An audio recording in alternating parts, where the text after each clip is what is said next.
a master's degree in public history from UNC Wilmington. She has worked for historic sites for over 25 years, and that entire time either at Bentonville or Fort Fisher. And so I'm going to turn it over to Becky.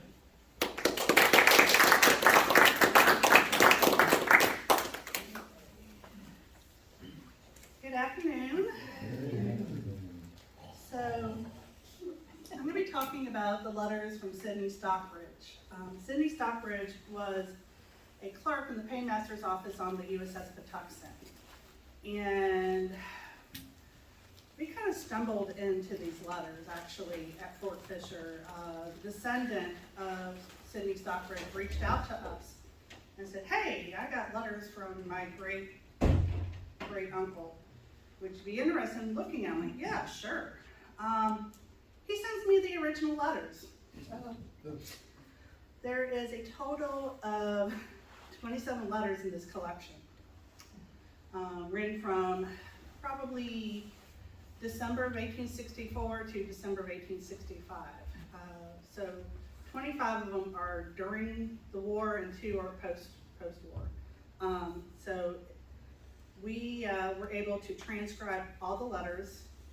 He was a prolific writer. It wasn't like 1 or 2 pages. No. This man wrote 8 pages every time he wrote letters home.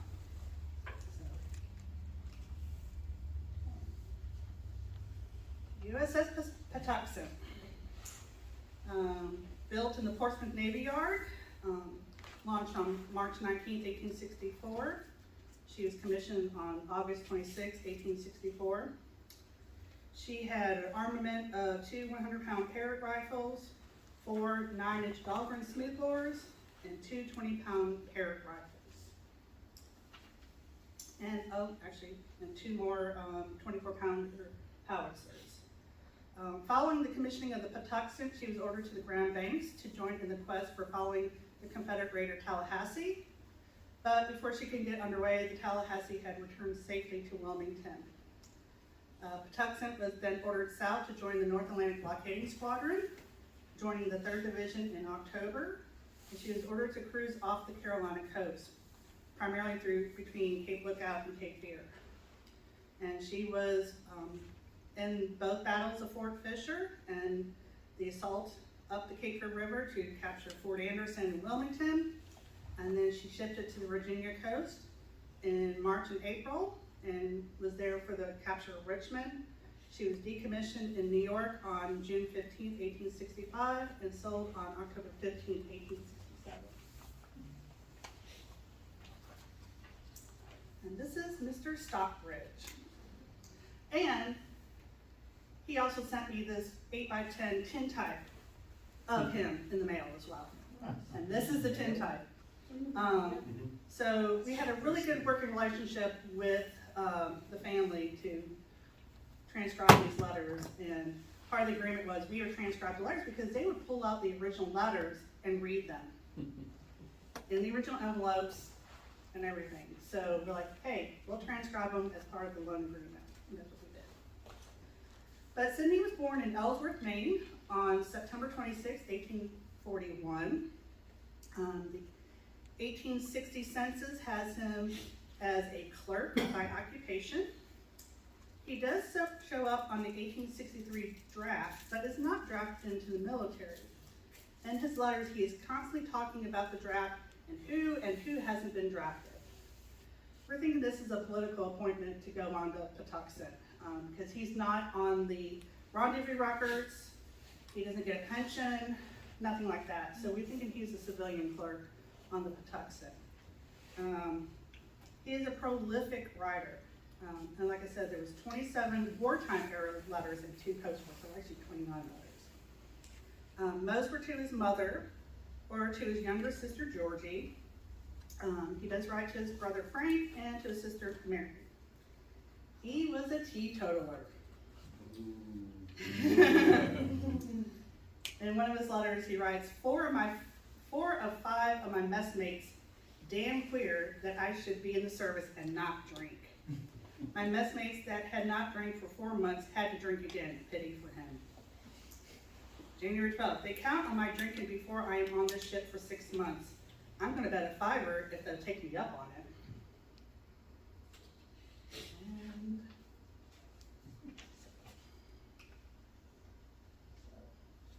so we had to kind of piece together a timeline because, as you can see, there's no date on this letter. So we are estimating this letter is November 29th, 1864. He talks about arriving in Boston. I run around the city with Emerson this forenoon. This afternoon, been looking for a suit of clothes. Have at last found them and am in full rag. Blue pants and vest, sack coat almost such style as father. Got my blue, shall be in full rag now. Shall enjoy myself finely. Shall like Emerson better than I expected. Emerson is the assistant paymaster on the Pawtuxet, so he is assigned to Emerson basically. We leave for New York at 5 p.m. Shall get down to Fortress Monroe about Thursday, if nothing happens. Shall write to you soon as I get there. Now, I want to look back. So all the letters were in the original envelopes. So it gives you an idea of it's all the postmarks and everything, so it's kind of cool. So this is from the USS Vicksburg when they reached Hampton Roads. So based off the timeline that Sidney gives in his letters, this is Sunday, December 4th, and they arrived at Fortress Monroe around December 1st or December 2nd. In the letter, he states, they started from Boston to New York, then through Philadelphia, and then to Baltimore. Stayed the night and left for Fortress Monroe. Paymaster Emerson went on board the flagship.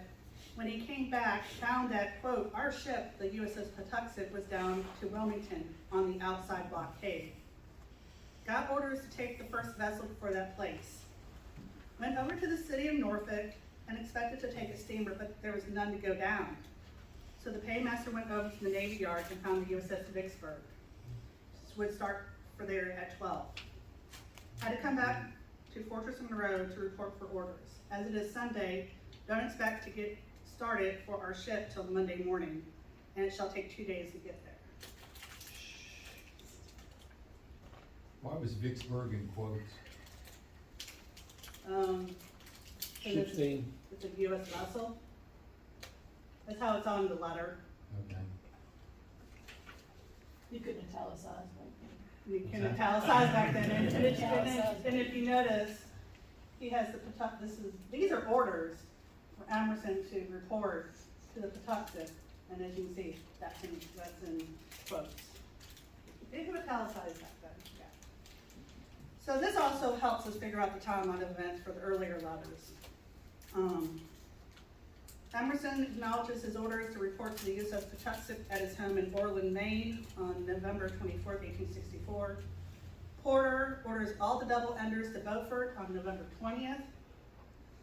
Also, the Vicksburg is noted still at Hampton Roads on December 5th, thus them leaving on Monday 5th for Beaufort. And this is December 7th. George Emerson, who's the acting assistant paymaster, is reporting to duty on the Pawtuxet on December 7th. Beaufort.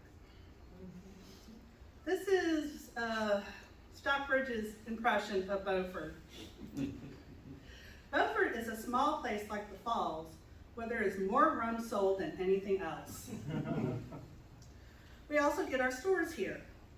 It is also enough to make a fellow homesick to look around and see the difference in houses. North and shanties south.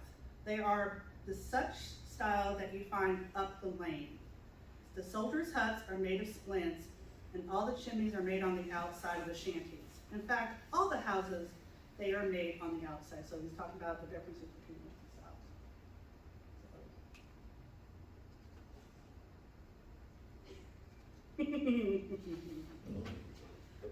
And there is good old Porter standing in the background, all grumpy. Grumpy pants. So Stockbridge writes a couple times in his letters about Cushing. Wednesday, Beaufort, North Carolina, January 10th, 1865. Mother, have done nothing but loaf around all day. Yesterday we went on shore for the first time in near 4 weeks. Seemed queer enough. Went on shore in the 9 o'clock boat and stayed till about 4. Was glad enough to get back to the ship. Rolled a 4-string of 10 pins and went up and saw the fellows playing billiards. While there, saw that, quote, Cushing that blew up the rebel ram and got his name up. He's about as tall as Hoyt, light complexion, wears his hair long down to his shoulders, very cold gray eyes, and looks like 1,000 of others. He is very nervous and a great drunker, which is the way of all officers in the Navy. Saw him play billiards and knows he is very quick and impulsive. Any idea about that photograph? Who took it? I think that there's an image of all the junior officers together, and I think this was taken that same time, if I'm not mistaken. What ship are they on? Malvern. Malvern, yeah, Malvern was the flagship for reporters, so yeah, I'm guessing it's on the Malvern. Okay. January 13th.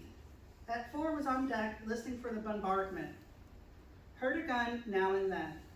At 5:30 could see flashes and a continual bursting of shell. At 6:25 could see and hear the heavy booming of the guns and could distinguish the lights of the ships and could see shells bursting over the shipping. At 6:30 are at anchor. Can see a long line of campfires along the beach. The ships have all hauled off for the present, and the iron sides and monitors keep up a steady firing. The Rebs don't waste shot on them. Have been standing so long in the wind that my hands are stiff and it's like work to write. But as have nowhere to be around at 8 o'clock and I have light, so have to get an extension to come down, and I wrote this. I am waiting for the moon to rise and shall see a panoramic view worth a lifetime's work to see. I only wish I could have had a brush to paint it for you. I can't describe it, but I can give you at least an idea of it. All stretched along the shore, you can see campfires, and to the left, the lights of the ships, which look like a perfect forest, like the moon shining on a frosted window. The ships roll just enough to move the lights, which look like 1,000 stars running around each other. Now and then you can see the flash and hear the heavy booming of the 15-inch guns on the ironclads. Looking over our starboard bow, you can see the admiral making signals. Red, white, red, answer, green, red, which are Coskin flares, Coskin rockets. I can't seem to realize how and what it is. So strange. It seems that I was in some fairyland. We are 1 day behind, so I don't know with what success we have not. Know that all the troops have landed, can see the transport steaming out of range of the forts, can see a shell explode on the rebel works from the monitors, lights up enough for an instant to see the dim outline of the forts. And so this is just showing them basically offloading all the troops for battle.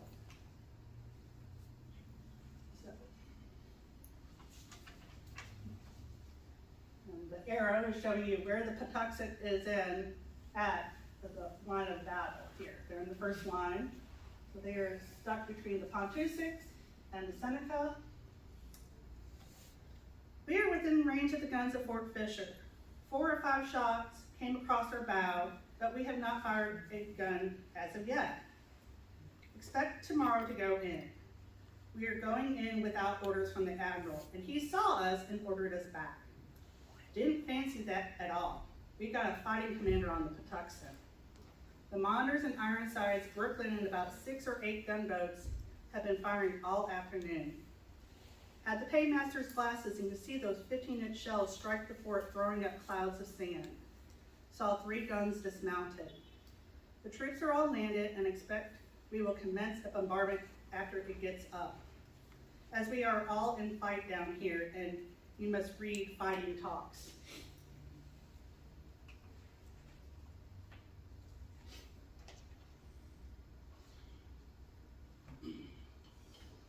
most splendid Sunday morning, warm as in May at home, thermometer at 50 above. The forenoon lay watching the ships engage the forts. Monitor ironclads and 3 of the largest frigates and small gunboats. At 10, took leave of one of our messmates who was to go on shore with some 30 blue jackets. Each ship had to furnish a certain number of boats and men. We had to send 2. At 1, general signals for all the ships to engage the fort and steamed up and commenced. Beat to quarters, and each man had to take a station. As I had none, I was at liberty to go around on deck. The paymaster kindly loaned me his operas so I could see everything. Watched the shell from the guns and could see a black ball going through the air, looking as large as a bat ball. They are 10-inch shells going through the air. And see it strike the fort, hurling up clouds of dirt. The outer works are all demolished, and tonight at 6 are held by land forces. The main fort is not ours, and not likely to be for some 2 to 3 days to come. Our boats have returned, 2 wounded and some 5 or 6 missing. Hopefully they will turn up in some other ships.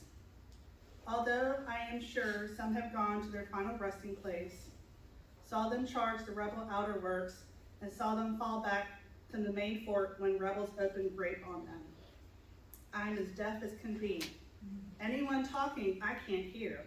Was on deck, and the concussion of the guns nearly stunned me, although I had both ears stuffed with batting. Saw 5 of our largest ships out in one time firing. Such a noise and howling. And this is Sailors and Marines and down the beach.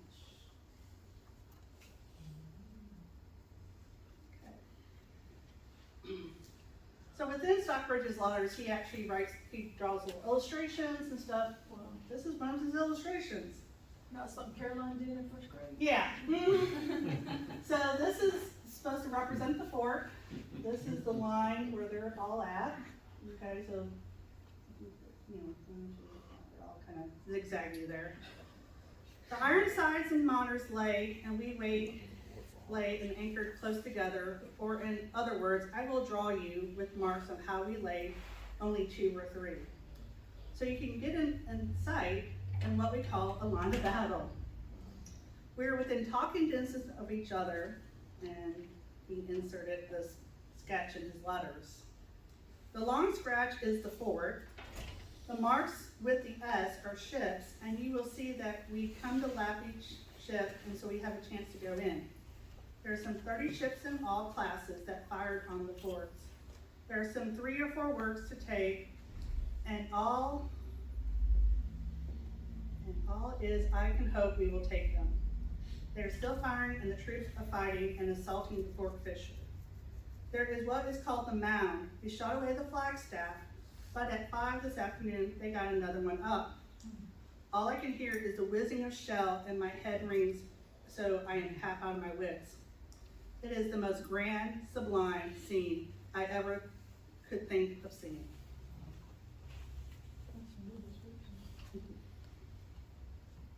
Okay.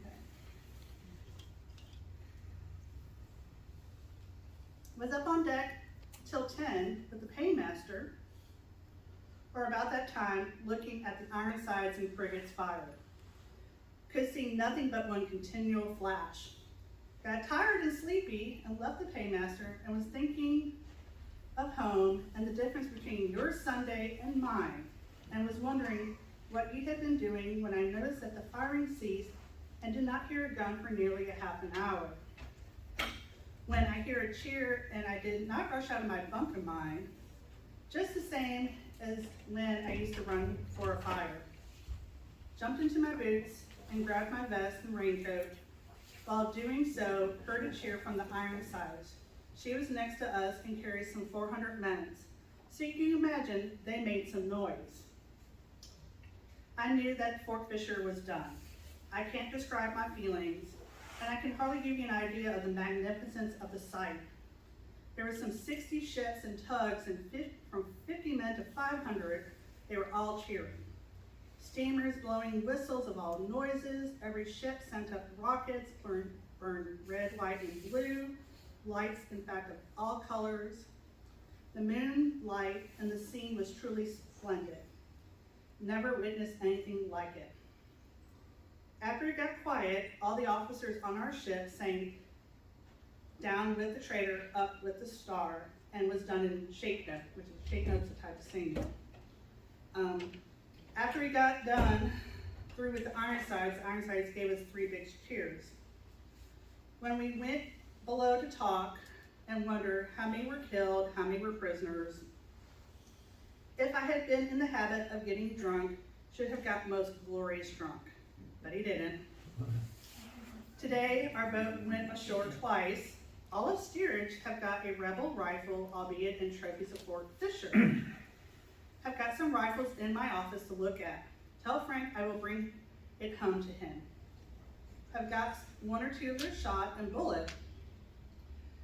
We also got Colonel Lamb's dog on board. Above, and then he writes, above it, Rebel General in charge of the fort. Our fellows got him out. Doesn't say what the dog's name is, nothing, just says, we got him out of the fort. He's on our boat. So, you took the man's dog, I know. So, can hardly make up my mind how to commence.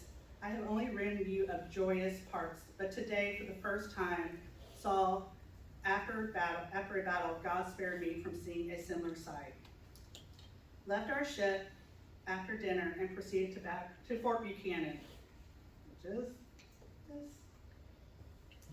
this shape. Those guns protected the channel. The Rebs evacuated after spiking the guns, which were 11-inch rifles. It was situated back of the fort. From that, we went to the Fort Fisher. Going there, the ground was strewn with shells and pieces of shells. You would see 100-pound rifle shells, 11-inch shells, and those monster 15-inch that were thrown from the monitors, showing how many times that some poor fellows escaped. January 19th. The day I was there was no sentry over one of the magazines, and my messmate and myself were in it. So does anybody know what happened the day after Fort Fisher? Yeah. They blew the magazine. Yeah. This is 2 days after that, and he's like, oh yeah, we went into one of the magazines by ourselves. Idiots. Yeah. It was a wonder that there was not heaps of explosions.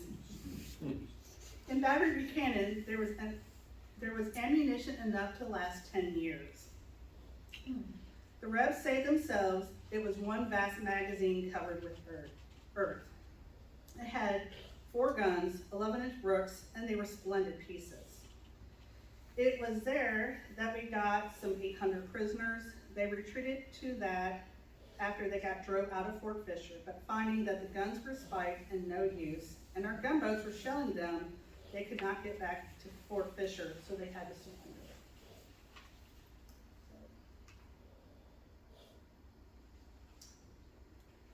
Oh. Yeah, so I'm gonna flip it to the next one, so it's not so gruesome. Okay. So got to Fort Fisher and had hardly entered the outer works when I'd like to have fainted. The first 2 guns by the bomb crews were dismounted, and close to them were 4 dead rebels. They were killed instantly. I could hardly look at them. A captain of one of our Union companies came along and kindly showed us around the fort. Good God, it was horrid. Here it is the second day, and you will see Union and Rebel close together dead. They have not got them all buried yet. It was the strongest place I ever saw. All that I ever thought about war, I never saw its horrors until today. It may shock your nerves, but I will give it to you as I saw it, only I can't give you a correct description of the horrors. You would see a Reb by his gun. Yeah. You see a Reb by his gun, and sometimes both arms were gone, some both legs were shot off, or shot through the head, or some literally thrown to pieces. If you had told me what I had got to see, I would have stayed on board. But after passing around a short time, I got over that feeling. So this was done by Grattan, who's on the Naval. Monfonville. He's on the Name again? Grattan. Oh, yeah, And this okay. is Grattan's. John Grattan. John Yeah, Grattan, okay. yeah. So this is his sketch. This is the cleaned up version that made the Frank Leslie's illustrated a couple weeks later. The G-rated. The G-rated, yeah. Yeah.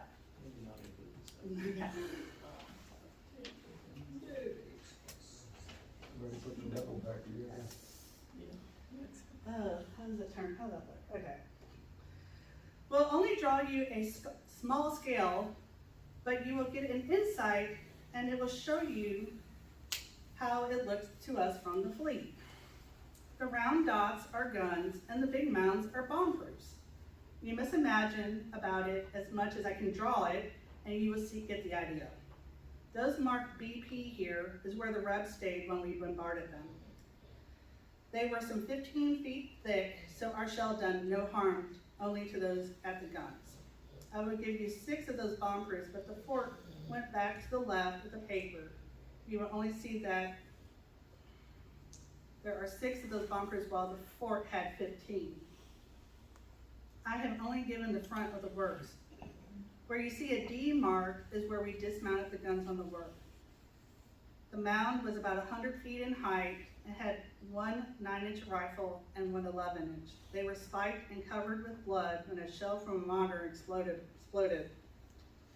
They were spiked, those marked in X returned on our land forces when they charged the works, and the rest of the guns to the left of the fort were entirely dismounted so they could not supply them with use on our troops. So when he talks about the guns being turned, he's talking about the guns of the Columbia Battery, which is on down in here, give or take. And then Mountain Battery they returned? No. Buchanan. Sorry. Yeah.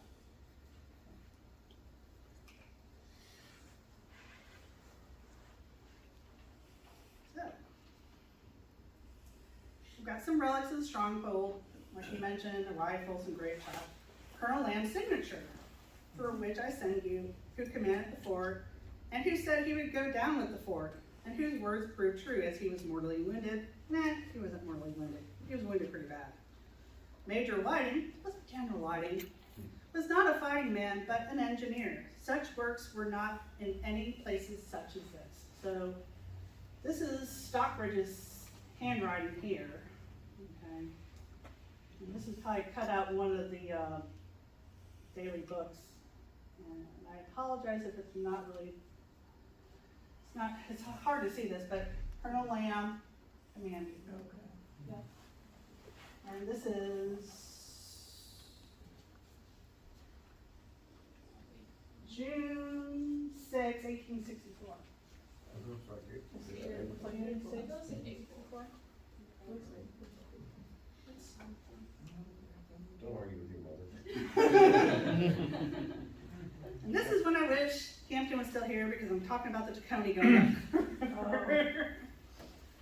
There's heaps of work for the double unders, and the double under Tacony was the first one that was ever up the Cape Fear River. I wanted our ship to be the first, torpedoes or not, I should be reckless devil if I ever could be one. So this is showing, this is Mound Battery, Cape Fear River.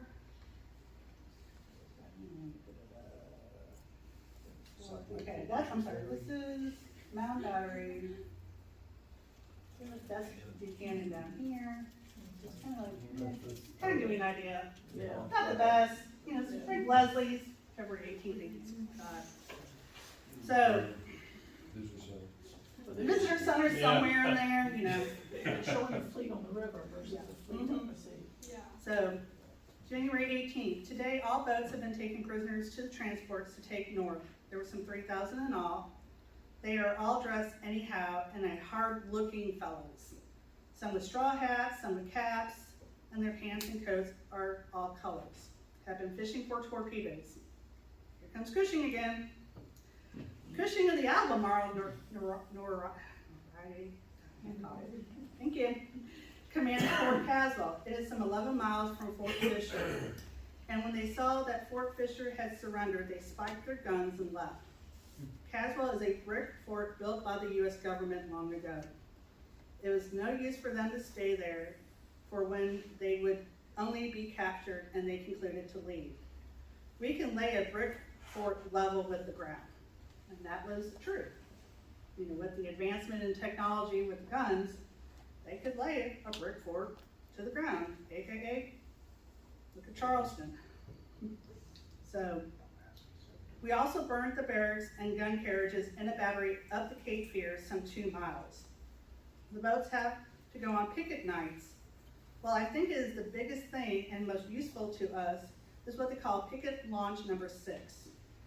That is a boat about a third larger than the vessel's boats with a steam engine propeller. It will steam about 10 miles an hour. It was one of those that Cushing used to blow up the Grand Albemarle with. Last night, she went up near Fort St. Philip, about 8 miles up the river. That is another fort like Fort Fisher, and the monitors can't get up, so it's going to be work for us taking it unless we wait for more land forces to come down. We can see rebel flags over it and also a lighthouse close to it.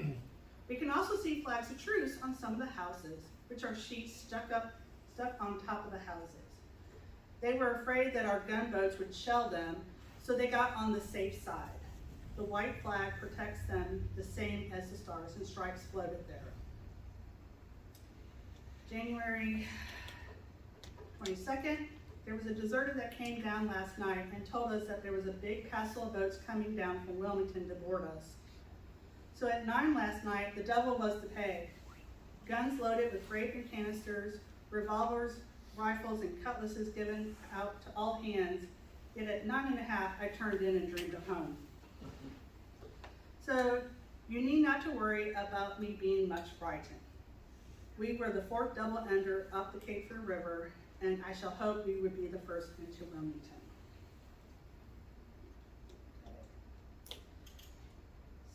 We have got a torpedo catcher on the bow. I call it a cow catcher, as there are some 8,000 troops arrived last night, and we shall expect to get up and rush things this week. Have not got old Butler to delay us. The Rebs look at Bragg the same as we do Butler. So expect lively times. And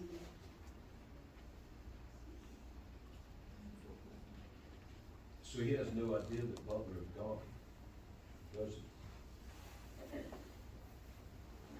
now, I mean, he says that we don't have Butler to delay us anymore, and basically comparing Bragg to Butler is what he's doing. February 17th, got up at 7:30 and went on deck, and it was most splendid. It was warm, not a ripple in the water, smooth as you could see your face at most. Fort Fisher on the eastern shore with its surroundings. Men going this way and that, supply trains going to the front, a long row of white tents with an American flag flying over the general's headquarters. While in the left, you can see Battery Land, now evacuated, and further up, the Reb Fort, while the ships lay lazily in the water. Made a panorama that was beautiful to look at. I, of course, hardly could bring my mind down to the fact that we were here for a different role.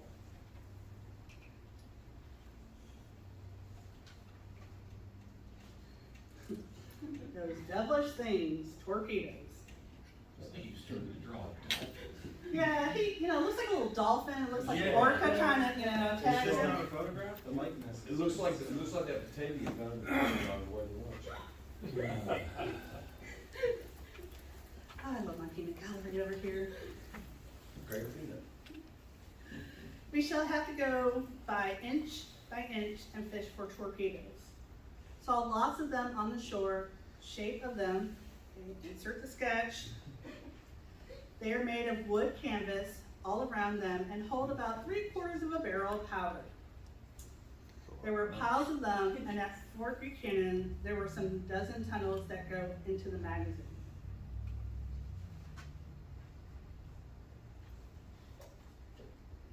Dear Sister, January 24th, I'm kind of bouncing around a little bit, but nothing but work today. It has been at it all day and shall get through by 9 p.m. or 9. Paymaster has gone aboard Chippewa to see Acting Master Saunders from Orland, Maine. It has been a splendid all day. Was ordered to an hour before supper and took glass and looked at the fort we are to have, aka Fort Anderson. Saw a rebel flag, there's a sketch. Oh, okay. Ah, I want to replicate that specifically. okay, white, This says red. red, blue. And The ground white with a red field and cross is blue with white stars in it, 13 stars in all. Could see them in groups on the fort looking at the monitor that just came in. There is no use for them to balk. That flag has to give its place up to the stars and stripes. Can see very plainly it is on the same principle. Could see some guns trailed on the shaping and could see the bomb proofs where they just put themselves when we get at them. Expect to be up and doing now that the monitors are here. Whitwork time. At 2 this afternoon, there was a general flying around. Signal to move up and engage the fort. Saw the monitor standing up and near the head of the line before the officer gave word for all hands to up anchor. This was not a general engagement. The monitor was close up. Then the Pawtuxet, the Pequot, the Lenape, the Unadilla, and the Mortanza. We were ordered to lay 1,000 yards astern of the monitor. We were about 2 miles, maybe a mile and a half, and we used our 11-inch and our 100-pound rifle, as we 9-inch broadsides would not reach the fort. We opened at 320 and came of it. We made some splendid shot with the new 11-inch, and she is our favorite. The Rebs opened with a Whitworth rifle, which is a very uncomfortable thing. They throw some 2.5 to 3 miles. I noticed that they took the Pawtuxet for a target. While on the hurricane deck, and 2 of them went past over our heads and struck some 10 or 12 feet on the other side of the ship. Others fell short. The monitor must have dismounted it, for it was not used on us after 4 p.m. The monitor was in short range, and whenever the Rebs opened fire, the monitor would open on that particular place. At 5, they opened their big guns on the monitor, 5 of them at once, but they can't do her any damage. Our lines have moved up near the fort, and now they are, quote, Army signaling very fast.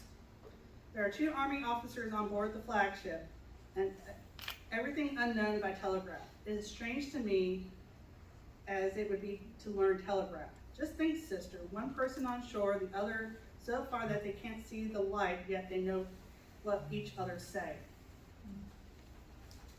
They use 2 lights at night and flags in the daytime. Expect tomorrow the whole fleet will engage the fort.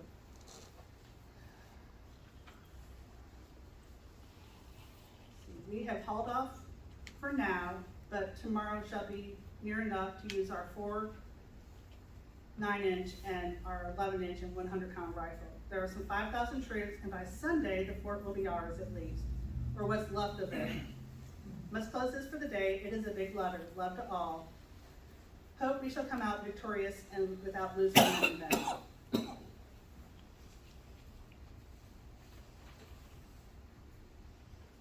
Sister, small or not, write you but a short note. Went into action at 10 o'clock and draw hauled off for shell and ammunition of all kinds as we are cleaned out. We fixed about 250 shots in all at the fort.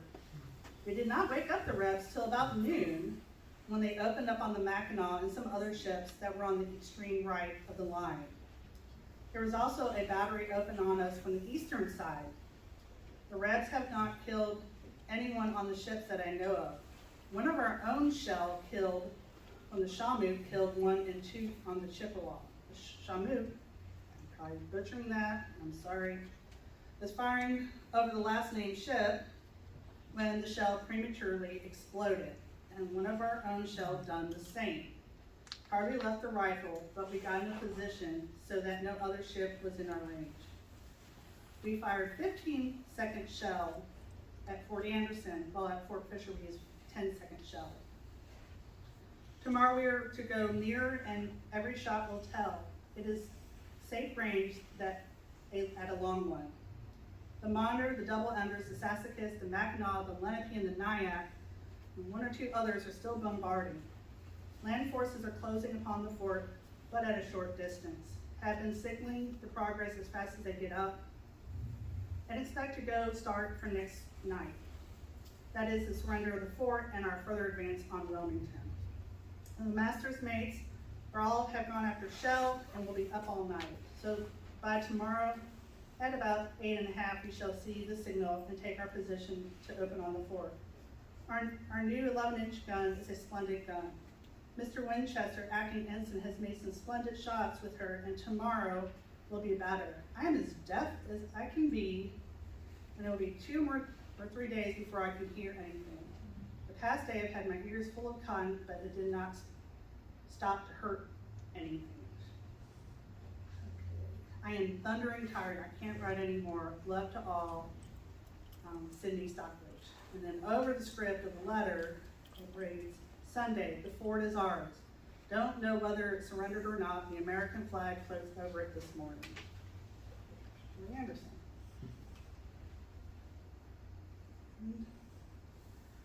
Removing torpedoes from the river. And I know this is not the best image, but it's the best I can get. February 21st. In the afternoon, we moved up the river and 3 of our ships engaged the fort on the east side of the river. They made some good shots and the fort equally as good. Hit the Sassacus and she had to blow the water out of her boilers to take anything aft to stop the leak. Shot at them till dark and then dried up. Sent picket boats, and Hesselwood had to go up in each ship to send a boat in charge of a master's mate. Turned in about 8:30 and did not sleep that night before I was soon dead. Lay about 10:30 when the paymaster grabbed a hold of me to sing out quarters, and I had just come out with a rush, piled on deck, but could not see anything. The ships in the left of the channel I saw were using small arms. Suppose it was a boarding party from Wilmington, but could not tell what it was until the ship's boat on our left sings out, I've got a torpedo! In tow, what should I do with it? This explains it. The Rebs had sent down a lot of those devilish things. Some 25 of them were cleared out, with one exception. They had done no harm. One of the boats from the Shamoot, I think, had run afoul of them. She got blown bottom side up. 2 men missing and 3 blown up, but not killed. Hesselwood got one and took out the fuse. They have got about 100 pounds of powder, and if they do hit a ship, they will lift her. The Monitors got around, but for that, we should have opened on the fort. They have fired only 1 shot today so far. We have not fired, but lay within range, we can open up on them at any time. As it is only 2 and is not dark till 6:30, we may get to them before 9. We are soon 8 miles from Wilmington, but got to go inch by inch, for obstructions and torpedoes will hang us.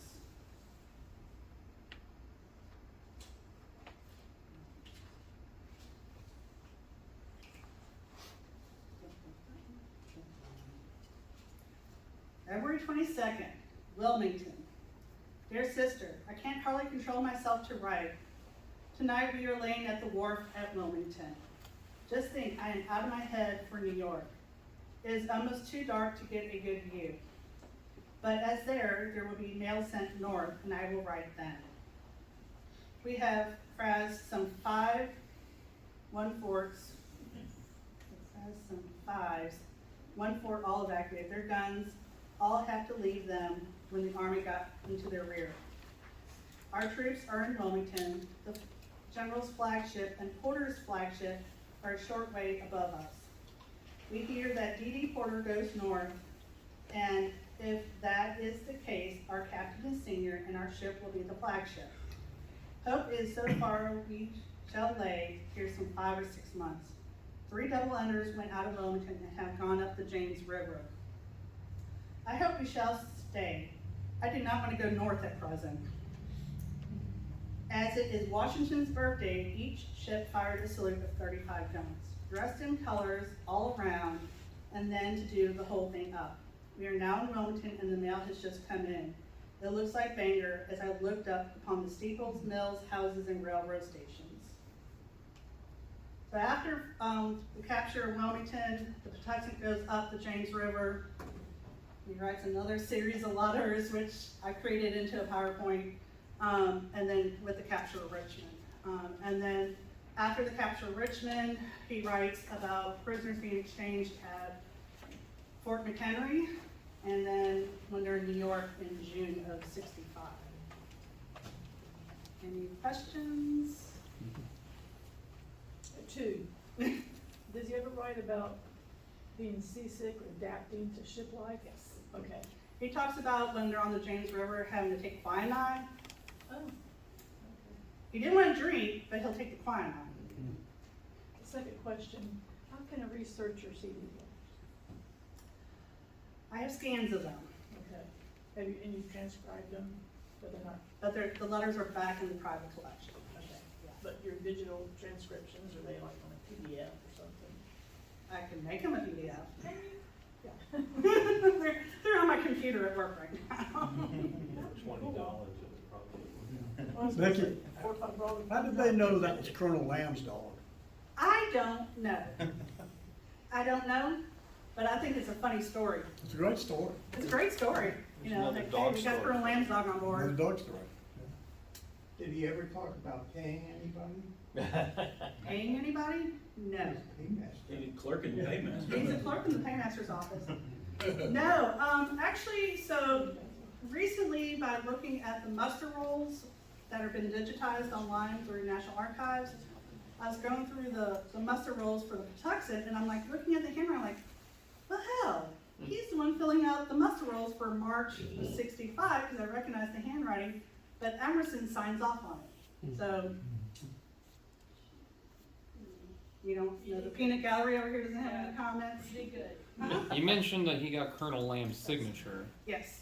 Did he just approach the man like while he was moving? No, Like, no, hey, let me so- sign this, please. They're plundering. They're plundering left and right after it's been captured, and so they got the day book out of probably the headquarters. Oh, so he took like And a. they cut out. Yeah, Oh, they he didn't cut go up out- to him and say, "Hey, please give me your No, autograph." they were Okay, they were taking souvenirs home left and right. okay, They that makes cut out sense. the day book from the day book. Yeah. Okay. It's like that insurrectionist made it to Nancy Pelosi's office on January 6th. Oh, okay. Yeah, I just didn't like know. that. And just grabbed some. Yeah, just Seven steps. free for all. Just take what you want. Yeah. Anything else?